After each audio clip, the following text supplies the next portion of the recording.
have only two Voice of Resurgence, splitting them with Fencing Ace. Most people have eschewed Fencing Ace entirely. He also has a Celestia Charm split with one Celestia Charm to split with the one Simic Charm. Most people are running the two of them. And he also does not have the Silverblade Paladin, which we saw earlier. Right, Silverblade Paladin, another sort of not really equipment, but or enchantment, but another pseudo enchanted creature gains double strength. And Caleb Durward, we had on camera earlier today.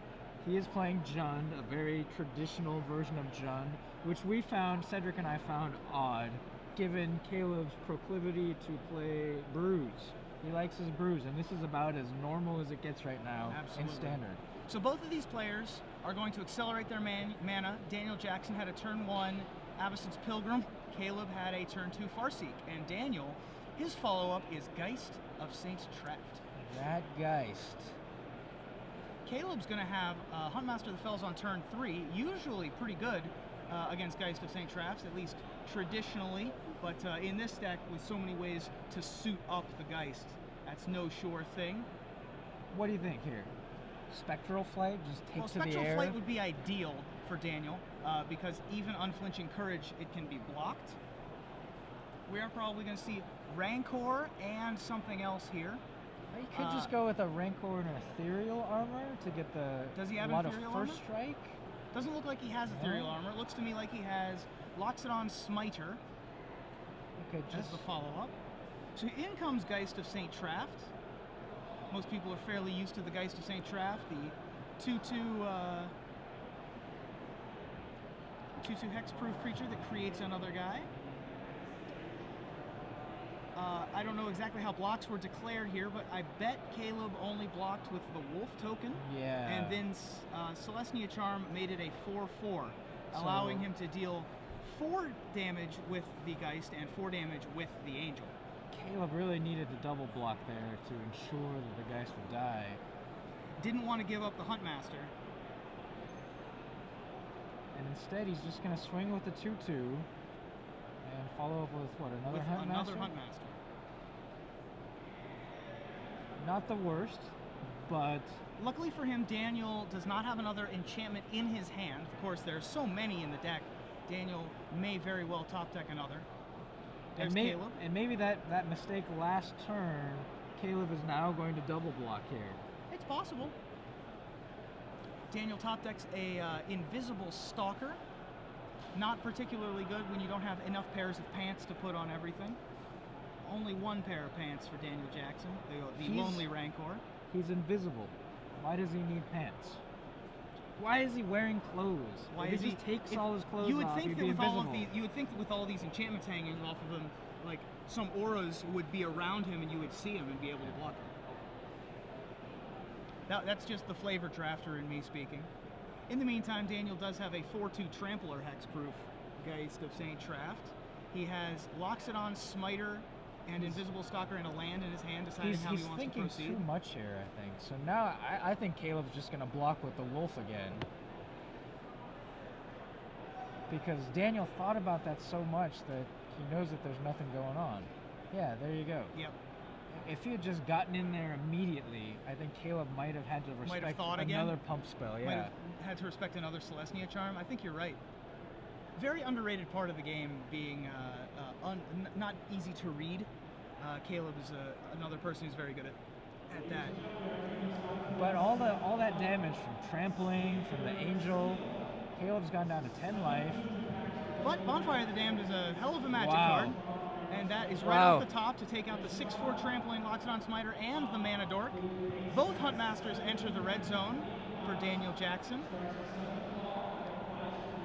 And that Bonfire of the Damned, we saw Caleb do this earlier. I think he had running bonfires in an earlier match to really take it. Well, you can't miracle it if you don't draw it. Yeah. And Caleb's got it in his deck, so he's going to be able to draw it. In the meantime, Daniel's got that 3/1 Invisible Stalker. That's going to be able to be a 5/3 next turn after Unflinching Courage off the top. Still difficult to race. And on the back foot, Daniel blocks one of the Huntmasters with his Invisible Stalker. Unfortunately, he had to block there because he's at 8, he's getting attacked for 4, and if he doesn't play a spell, neither is Caleb. Yep. Because Caleb's going to just flip those Huntmasters and deal him 4 more for the final. But the alternative's not too much better. Rakdos key rune into Garruk Primal Hunter into a very shiny token. Yep. And into a scoop. Yep. And Daniel Jackson, too much of one thing, not enough of another. Had a good start. He did. With the Celestia Charm being able to keep his Geist on the table, but was not able to keep the gas pedal down. That bonfire. Oh, such a good spell. It's a very powerful magic card.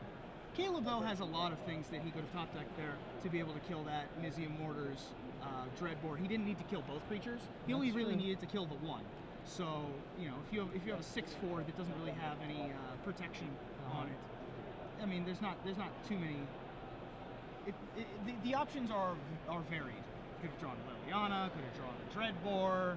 There were lots of things he could have done. But in any case, he does win game 1 of this match, and we're going to move to sideboards. So Daniel Jackson, he lost that one. What does he need to do to get back in this in game 2? Well, the Bant Hexproof versus Jund matchup is an interesting one because Jund can either be a big dog or a big favorite, depending on the cards that they're running. It depends on if you come into the tournament expecting Bant Hexproof, then you can set your deck up very well for it. And that is what Caleb has done. He has 2 main deck Liliana of the Veils. He has 2 main deck Mizium Mortars, and he has 3 main deck Bonfire of the Damned. These are all very powerful spells against Bant Hexproof. That's 7 spells that deal with the traditionally undealable invisible stalker. A lot of Jund decks had been issuing Lilianas, cutting down on their bonfires. I've seen decks that ran 0 Mizium Mortars as recently as 2 weeks ago, choosing more controlling options, more Planeswalkers, a 4th Olivia, things like that, as well as more targeted removal like Putrefy or Abrupt Decay, of which he has 2 each, but even more targeted elimination like that. Caleb's also got a Singleton Barter in Blood in his sideboard. That's a really powerful card. Absolutely relevant. Barter in Blood, each player sacrificing 2 creatures, uncommon from Abyssin Restore.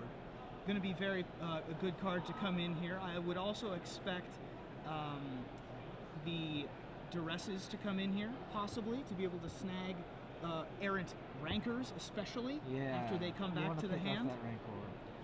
The rest of Caleb's sideboard, I'm not sure how relevant it's going to be. Things like Pillar of Flame, very good against Bant Hexproof, surprisingly, because this deck still does run Voice of Resurgence, this deck still does run Mana Dudes, this deck still does run Fencing Ace. Yeah, so that's a possibility. I think he'll bring in the Pillars because it's Bant Hexproof. Most versions, or many versions, also have the Silverblade Paladin, and Pillars are perfectly fine answer against that as well. So. Absolutely. Meanwhile, on Daniel's side of the board, if Caleb's bringing in a whole bunch of elimination, I think that Daniel's probably bringing in Rootborn Defenses, would be my guess. Yeah. I would also be surprised if Strangleroot Geist didn't make an appearance. Another Voice of Resurgence style creature that has 2 bodies attached. Much more aggressive version, of course, but perfectly serviceable. And I would expect that to be about it for Daniel to be bringing in. What do you take out with your Daniel? From Daniel? You know, you have to keep in Loxodon Smiter. Smiter is insanely powerful against Jund, particularly Caleb's version because of those Lilianas. You have to keep in, you're going to keep in your Invisible Stalkers, you're going to keep in your Geist of St. Trask. We'll just skip over that. You probably have to keep in your Pilgrims just for the turn 2 Geist of St. Trask possibility. Yeah, not a lot of wiggle room with this deck. No, it's basically a combo deck that you can't, there isn't a whole ton to shave. The things you're going to shave are things like the 2 Fencing Ace. So I would expect those 2 Fencing Ace to come out, and at least 2 of the Strangleroot Geist to come in. The spells we have: Spectral Flight, Ethereal Armor, Rancor, and Unflinching Courage, the 4/4-ofs there. Those are very difficult to replace.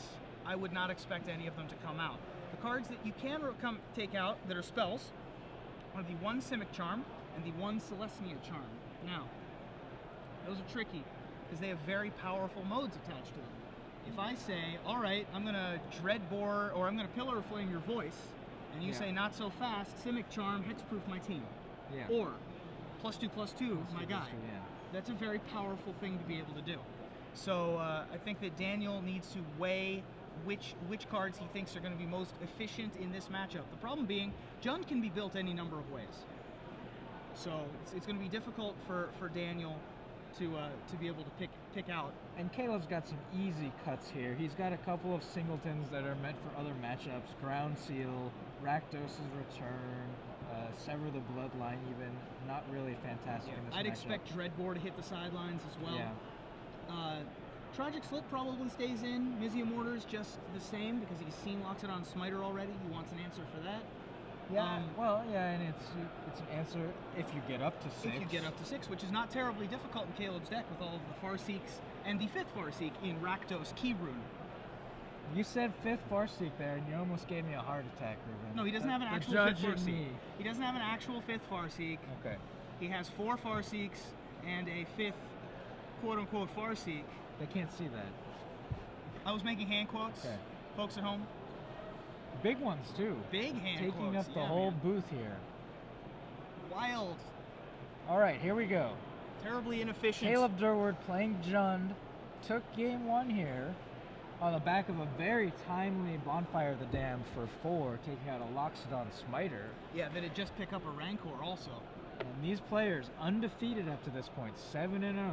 Yep. I was watching Daniel Jackson's match last round. He was up against a red-green aggro player, and he was on the back foot, but managed to come back in the one game that I was watching. Actually very practiced pilot. I was pretty impressed with his play. It looks like Daniel has also brought in Negate. Not terribly surprising considering the power of the cards available to Caleb, such as Liliana and Garrett Primal Hunter. But he is going to have to take a mulligan. As you see Jerry Thompson in the background there behind Daniel. He is one of our other feature matches. I believe he's paired up against Eric Rill this round, 2-time Star City Games Open champion as well. Caleb is going to keep his opening 7. He's going to calmly take a sip of his beverage there and wait for his opponent. Bant Hexproof isn't exactly the best mulliganing deck I've ever seen. It has no way to recover that card advantage. Yeah, and like you said, it's a combo deck essentially. Yeah, exactly. And you need very specific pieces. You need lands. You need a resilient creature. Yeah. Preferably Invisible Stalker or Geist of St. Traft, and you also need things to make that creature even better than it is. And you need the right one too. We saw in that game 1, Daniel had the Rancor, which pushed damage through, but didn't really help when Caleb just spat out a bunch of blockers. If that Rancor had been a Spectral Procession, Daniel would have won that first game easily.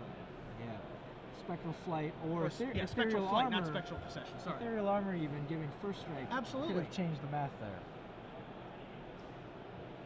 Even Unflinching Courage would have been able to take out one of the Huntmaster, forced Caleb to make a tough decision. 2-for-1 himself, basically. Yeah. Give up one of the Huntmasters, and also give 4 more points of life to Daniel Jackson. The Rancor, not pumping the toughness, was a huge detriment there. It's weird to think that Rancor has a detriment. This is a card, when it was first printed, I think it may have even been a misprint at some point, or a miscommunication where the card was supposed to cost 2 or 3 mana. Certainly, it was the most powerful of the cycle by far. There were many, I believe there's an entire cycle of commons, auras from Urza's Legacy that returned to their controller's hand. But most of them were things like slow motion. There were 3 mana that made your opponent pay 2 mana to keep their creature around. Not very powerful spells. Rancor is the only one that's even close to seeing play these days.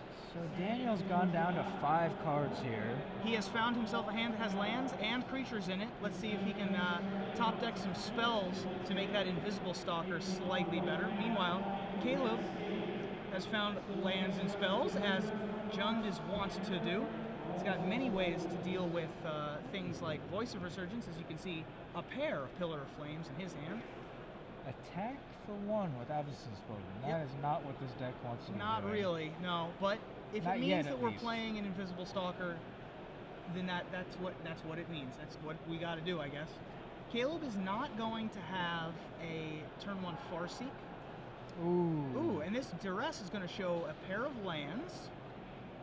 So the Duress misses, but I think it's a good miss for Caleb. Yes. Because it means that there's no auras there. The Invisible Stalker is only going to chip away for 1 point at a time. Caleb also has Abrupt Decay in his hand, very powerful answer for Unflinching Courage or Spectral Flight. He's going to play another come into play tapped land. And now here, that mulligan. Those Really, mulligans. Yeah, really coming back to haunt Daniel as he only attacks for 2 here, drawing another land. 6 lands and 2 spells, not exactly what Dan wants here. No, he needed an aura. He needed to suit up that invisible stalker. But he's still in this game. He can very easily just top deck 3 running auras, or 2 running auras even, as we see the there's first one of them. So now we have a clock, a full-on actual clock. We have Spectral Flight for our invisible stalker. And it's very relevant that it pumps the toughness here. It makes it a 3/3, staying ahead of a potential bonfire miracle. Yep. Second Abrupt Decay probably means that this invisible stalker is going to lose that particular aura this coming combat step. But Caleb's got to be careful because Daniel has Cynic Charm in his deck, which gives permanence hexproof, not just his creatures, all permanents. Very nice. But instead he top decks Strangleroot Geist. Strangleroot Geist is still going to be able to help Daniel deal 3 damage to Caleb. Now the invisible stalker back down to a manageable bonfire level. Yep. But Bonfire's still not exactly what Caleb wants to answer here because he's got the Strangleroot Geist in play. I think Caleb would much rather have just a resilient threat hit the board, something like Huntmaster of the Fells, to just put a presence on the board, maybe trade the Wolf for the first half of Strangleroot Geist, or just Pillar of Flame on the Strangleroot Geist, get rid of it permanently. He's going to pillar the Strangleroot here, and he's building up to overloaded Mizium Mortars that can take care of the invisible stalker. And there's an Unflinching Courage. That's going to go on the invisible stalker, making it a 3/3.